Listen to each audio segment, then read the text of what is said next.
কিছু ও ভীষণ।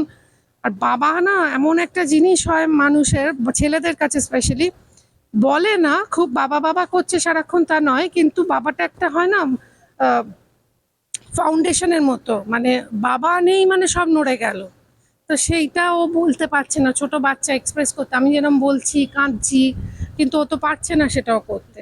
হেডেকটাকে না আমরা বাঙালিরা স্পেশালি বুকে ব্যথা আর হেডেকটাকে খুব ক্যাজুয়ালি নিই, যেটা নেওয়া উচিত না। এটা আমি আমার লাইফ দিয়ে শিখলাম, লাইফ একটা লেসন দিয়ে গেল, যেটা আমি একটা ধকল গেছে, এটা তোমায় জিতু বললাম, আমি অতটা খেয়াল করিনি। যে মনে আছে সুদীপাদি এরকম কিভাবে শ্যুট করতো অগ্নিদা উইদাউট আ ব্রেক, মানে শ্যুট চলাকালীনই খাচ্ছে, কোনো ব্রেক না, কোনো কিছু না। তো সেটা তো একটা, তো নিশ্চয়ই কিছু একটা তার এফেক্ট হচ্ছে চ্যাট জিপিটি, গুগল সার্চ করা। আচ্ছা এই ওষুধটা খেয়ে নিলে এইটা হলে এইটা হয়, না করাই ভালো। তার জন্য তো কি বলবো, প্রশিক্ষিত ডাক্তাররা রয়েছে। রাত্রিবেলায় মেন ভয়টা যে একটা, জেনারেলি এই ধরনের দুটো অ্যাটাকের পর একটা বড় ওয়েভ আসে, মানে বড় যেরকম ছোট ছোট ঢেউয়ের মতো সমুদ্রে এখন ওর অল প্যারামিটার্স আর অ্যাবনর্মাল, যেটা আদি ভীষণ, আদি আর ভান্টু আমার দুটোই বাচ্চা বলবো। আদি ভীষণ স্ট্রেসড, কেননা ও একা রয়েছে পুরো কমপ্লিটলি। আমাদের আসলে আমি বুঝতেই পারিনি, এটা একদম আমার নির্বুদ্ধিতার জন্য হয়েছে, অনেকটাই ক্ষেত্রে আমি দায়ী অনেকাংশেই। সেটা হচ্ছে যে অগ্নিদেবের না মানে দুদিন ধরে বাঁ দিকটা পেন হচ্ছিল আর শিরাটা ফুলে যাচ্ছিল। তো আমি ভেবেছিলাম যেরকম ওর মাইগ্রেন পেন হয়, ও মুখেও বলছিল মাইগ্রেন পেন মাইগ্রেন পেন, কিন্তু সেরকম ওষুধ দিচ্ছিলাম সারছিল না। ফলে আমাদের বাধ্য হয়ে ডাক্তারবাবুকে যখন জানাই, যখন বলছে আমার বাঁ আইসাইটটা বন্ধ হয়ে গেছে, মানে দেখতে পাচ্ছে না, ইট হ্যাজ বিকাম ব্লার। তারপর তার সঙ্গে সঙ্গে যেটা হলো যে বাঁ দিকটাও ও পড়ে যাচ্ছিল, দাঁড়াতে পারছিল না। তখন এমআরআই করে দেখা গেল যে অলরেডি ছোট ছোট দুটো ব্রেন স্ট্রোক হয়ে গেছে, একটা মাইল্ড, একটা একটু একটু বেশি। তো তখন নিয়ে আসা হলো। এখন আপাতত এক্ষুনি দেখে যেটা বেরোচ্ছি যে খাইয়ে, আমি দাঁড়িয়ে থেকে খাইয়ে দিয়ে এলাম, খাচ্ছে, কথাও বলছে, মজা করছে, স্বভাবগতভাবে যেরকমভাবে লেগ পুল করে সেটা করছে। তো ডাক্তারবাবু বলেন যদি অল প্যারামিটার্স, আজকে রাত্রিবেলায় মেন ভয়টা যে একটা, জেনারেলি এই ধরনের দুটো অ্যাটাকের পর একটা বড় ওয়েভ আসে, মানে বড় যেরকম ছোট ছোট ঢেউয়ের মতো সমুদ্রে আসে, মানে বলা হয় হার্ট অ্যাটাক আর ব্রেন স্ট্রোক। ডাক্তারবাবু একটা দারুণ কথা বললেন, আপনাদের সবার সাথে শেয়ার করি। সেটা হচ্ছে, বলছে এরা আনইনভাইটেড কখনো আসে না, মানে যেরকম হয় না বলে আনইনভাইটেড গেস্ট বাড়িতে খুব সারপ্রাইজ দিতে এলো, সেটা কোনোদিনও হয় না। ওরা নক করে, দরজা নক করে ঢোকে। তো সেই নকিংটাই বুঝতে হয় আর কি, আমরা যেটা বুঝতে একটু দেরি করে দিয়েছি, আরো বড় ক্ষতি হতে পারতো। এখন হি ইজ মাচ স্টেবল, মানে পুরো ফুললি স্টেবল বলা যায় না, আজকে রাত্রিটা ওয়েট করতে হবে। Otherwise all parameters are under control. Let's hope for the best, মানে কালকে যেন ওকে রুমে দিয়ে দেয়, এটাই প্রে করছি, দ্যাটস অল।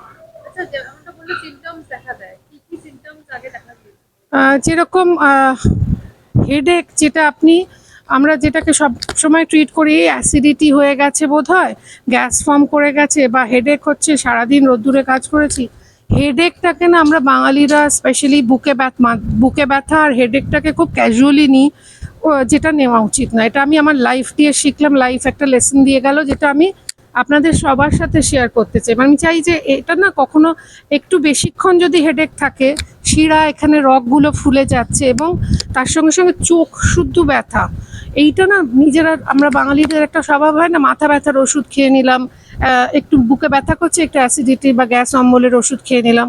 এই সেলফ মেডিকেশনটা আমাদের এক্ষুনি বন্ধ করা উচিত। আর আরেকটা বিরাট বড় আমার যেটা হয়েছে সেটা হচ্ছে চ্যাট জিপিটি, গুগল সার্চ করা। আচ্ছা এই ওষুধটা খেয়ে নিলে এইটা হলে এইটা হয়, না করাই ভালো। তার জন্য তো কি বলবো, প্রশিক্ষিত ডাক্তাররা রয়েছেন, তাদের উপর অ্যাটলিস্ট একটা ফোন করে নেওয়া উচিত। Don't be so casual about your health.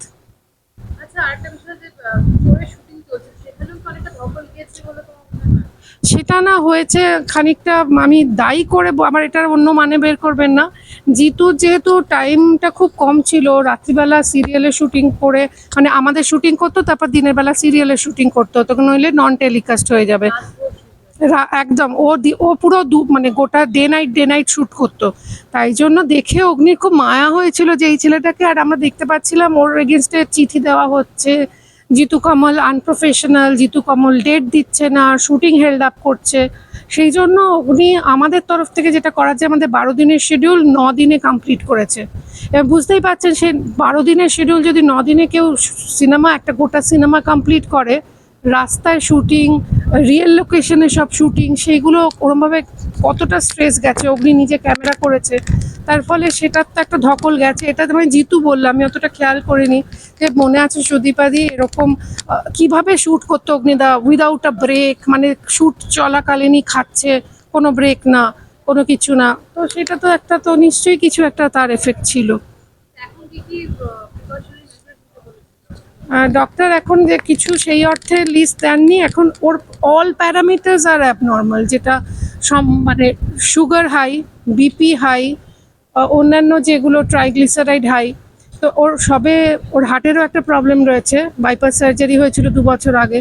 তো ওকে সব কটা প্যারামিটার ঠিক না করে বাড়িতে ছাড়া যাবে না, এবং বাড়িতে ছাড়লে একটা রুটিন লাইফস্টাইল, সেটা না ডাক্তারবাবু অদ্ভুত সুন্দর, আমার ভালো লাগলো। ডক্টর নারায়ণ ব্যানার্জি সবসময় ওকে দেখেন, আমাদেরও দেখেন, উনি বলেন যে নর্মাল লাইফ লিড করো, ওরম স্ট্রিক্ট ডায়েট, মানে আমি কিচ্ছু তেল খাবো না, আমি মশলা খাবো না, আমি কোথাও যাবো না, একদম ঘড়ির কাঁটা ধরে খাবো, দ্যাট ইজ ভেরি অ্যাবনর্মাল। এটা না অনেক, it gives you a lot of stress. তো এই স্ট্রেসফুল লাইফটা ডায়েট নিয়ে কাটাবেন না। যখন যেটা ভাল লাগে, এক পিস মাটনের এক টুকরো খেতে ইচ্ছে করলে খেয়ে নিন, কিন্তু স্ট্রেসফুল লাইফ লিড করবে না। অনেকেই আমরা করি যারা জিম করে, বা অনেক ইয়াং ছেলে মেয়ে আজকাল দেখি, ও মাই গড সামনে খাবার, আই এম সো স্ট্রেসড, এটা আমি খেতে পারবো না। নো, খান সব কিছু, কিন্তু একটা হয় না মডারেট, সব কিছু মডারেট ওয়েতে, সেইটা আমরা চেষ্টা করব আগামী দিনে অগ্নির জন্য মেনটেন করতে। আদি ভীষণ, আদি আর ভান্টু আমার দুটোই বাচ্চা বলবো। আদি ভীষণ স্ট্রেসড, কেননা ও একা রয়েছে পুরো কমপ্লিটলি। আমাদের একজন ছেলে থাকে কমল বলে, সে ওকে দেখছে, ওকে দেখাশোনা করছে, সব ঠিক আছে, কিন্তু ওই লাইফটা ইউজ টু না, ও আমাকে ছাড়া ইউজ টু না। ওর পড়তে বসলে আমার পাশে বসতে হয়। তো ওরও একটা নতুন ক্লাসে 3তে উঠলো, সেখানে নতুনভাবে সব কিছু, ও ভীষণ। আর বাবা না এমন একটা জিনিস হয় মানুষের, ছেলেদের কাছে স্পেশালি, বলে না খুব বাবা বাবা করছে সারাক্ষণ তা নয়, কিন্তু বাবাটা একটা হয় না ফাউন্ডেশনের মতো, মানে বাবা নেই মানে সব নড়ে গেল। তো সেইটা ও বলতে পারছে না, ছোট বাচ্চা এক্সপ্রেস করতে, আমি যেরকম বলছি কাঁদছি, কিন্তু ও তো পারছে না সেটাও করতে। তো সেইটা নিয়ে কালকে নিয়ে আসবো, একটা স্পেশাল পারমিশন করেছি, একটু বাবার সঙ্গে দেখা করবো। ভিডিও কলে দেখেছে, দেখে আরও ভয় পেয়ে গেছে আর কি, অত নল টল। তো ওই জন্য আমি বললাম না, আগে খুলে দিক সব কিছু, তারপর ওকে একটু দেখিয়ে নিয়ে যাবো। থ্যাংক